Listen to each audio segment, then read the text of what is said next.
अस्सलाम वालेकुम। Every media के साथ मैं हूँ हिफ्ज़ा शेख। आज हम मौजूद हैं अल-कबीर टाउन में स्मार्ट प्रॉपर्टीज़ पर। आज हम बात करेंगे उन टैक्सेस के बारे में जिनमें हुकूमत की तरफ से इजाफा किया गया है। हमारे साथ मौजूद हैं मोहम्मद अजीम साहब, जो अपनी सोसाइटी के प्रॉपर्टी डीलर्स एसोसिएशन के चेयरमैन हैं। हम उनसे बात करेंगे इन टैक्सेस के हवाले से कि इनसे उनको किन मुश्किलात का सामना करना पड़ रहा है।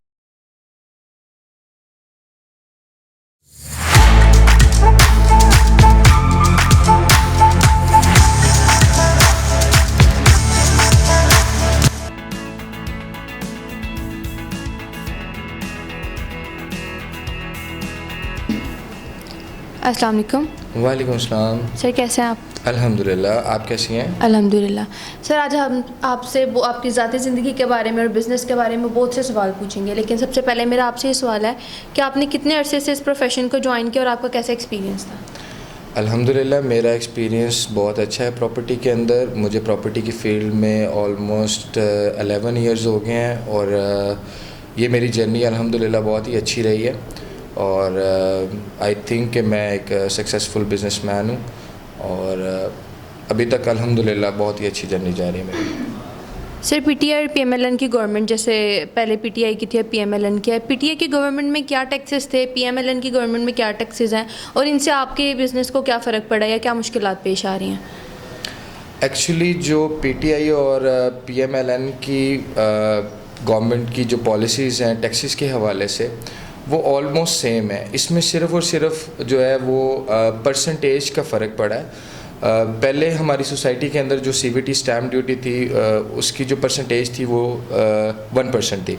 अब सीवीटी स्टैम्प ड्यूटी जो है वो 1% से बढ़कर ऑलमोस्ट डबल 2% हो चुकी है। उसके अलावा जो है वो seller tax, seller FBR tax और बायर एफबीआर टैक्स है हमारा, और इसके अंदर भी ऐसे ही है। पहले हमारी जो सेलर टैक्स था वो फाइलर का 2% था और जो पहले जो था वो 1% था और अब जो है वो 2% हो गया सेलर टैक्स जो फाइलर है। और जो नॉन फाइलर है उसका जो टैक्स है वो सेलर का 4% है और इसी तरह परचेज़र जो है वो भी ये टैक्स पे करता है और परचेज़र का जो फाइलर का टैक्स है वो 2% है और जो नॉन फाइलर का टैक्स है वो 7% है। तो इस तरह मतलब कि जो गवर्नमेंट की पॉलिसीज़ हैं उसके मुताबिक सिर्फ़ और सिर्फ जो है वो प्राइस जो है वो ज़्यादा इंक्रीज़ हुई है, टैक्सेस के अंदर मतलब इजाफा हुआ है सिर्फ, और ये नहीं है कि मतलब कि जो है वो कोई चेंजेस या नया टैक्स जो है वो हमारी सोसाइटी के अंदर इंट्रोड्यूस हुआ।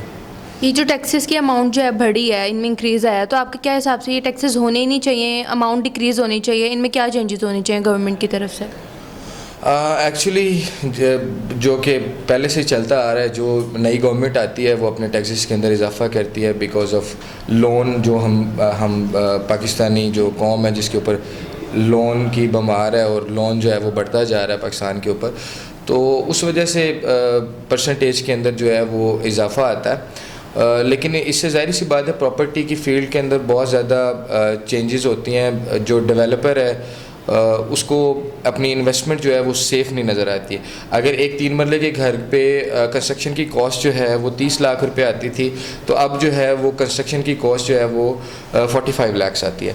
तो इसकी वजह से डेवलपर्स जो है उसका ट्रस्ट जो है वो लूज़ हो रहा है। ऑलमोस्ट बिज़नेस के ऊपर इसका काफ़ी ज़्यादा इफ़ेक्ट पड़ता है, ठीक है, और टैक्सेस गेन की वजह से जो है वो बिज़नेस में थोड़ी कमी आती है।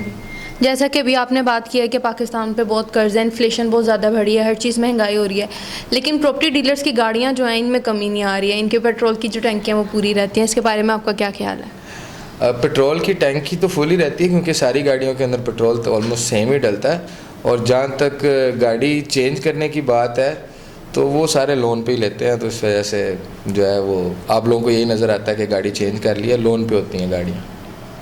अब ये जो टैक्सेस में गेन आया है, इससे पाकिस्तान की आवाम को, गवर्नमेंट को या इकॉनमी को फ़ायदा कोई हो रहा है या फिर ये प्रॉपर्टी डीलर्स और गवर्नमेंट की जंग है? एक्चुअली हमारी उनके साथ कोई जंग नहीं है, लेकिन जो ऑफ कोर्स अगर वो टैक्स गेन किया उन्होंने और टैक्स कलेक्शन जो है उसमें इजाफा हो रहा है तो उससे इकॉनमी को फ़ायदा ही होना है, इकॉनमी को उससे नुकसान नहीं होना। लेकिन इसमें जो मुतवसत तबका है हमारा, उसके लिए महंगाई ज़्यादा से ज़्यादा हो गई है। एक मुतवसत तबका जो 5 मरले का घर बना सकता है वो 5 मरले का नहीं, वो 3 मरले का घर बना रहा है। तो इसमें आई थिंक कि जो एंड यूज़र है, जो एंड हमारा क्लाइंट है, उसको इसमें थोड़ा सा नुकसान है। और जो गवर्नमेंट है ऑफ कोर्स वो कलेक्शन, जो टैक्स की कलेक्शन है उसमें इजाफा कर रही है।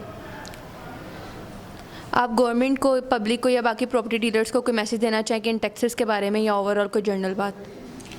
ऑफ कोर्स मेरा जो है गवर्नमेंट को जो है वो यही मैसेज है कि टैक्सेस में थोड़ी सी कमी लाई जाए ताकि डेवलपर का ट्रस्ट मोर डेवलप हो, ठीक है। और डीलर के ऊपर जो डेवलपर का ट्रस्ट है वो बहुत ज़्यादा ज़रूरी है। हमारे बिज़नेस को इस चीज़ की बहुत ज़्यादा ज़रूरत है।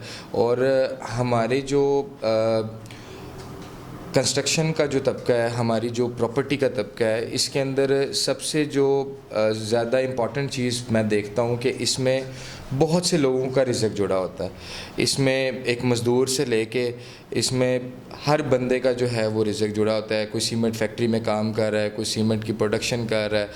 तो इस फील्ड से मेरे ख़्याल से बहुत से लोगों का रिज़्क जुड़ा हुआ है। तो मैं गवर्नमेंट से ये रिक्वेस्ट करूँगा कि टैक्सेस में थोड़ी कमी लाई जाए ताकि जो है बिज़नेस को और ज़्यादा अच्छे लेवल के ऊपर लेके जाया जाए। और डीलर हज़रात से मेरी यही रिक्वेस्ट है कि अपने क्लाइंट्स को जो है वो क्लियर चीज़ें बताएं, उनको क्लियर एक पिच दिया करें ताकि उनका ट्रस्ट जो है वो डीलर्स के ऊपर डेवलप हो।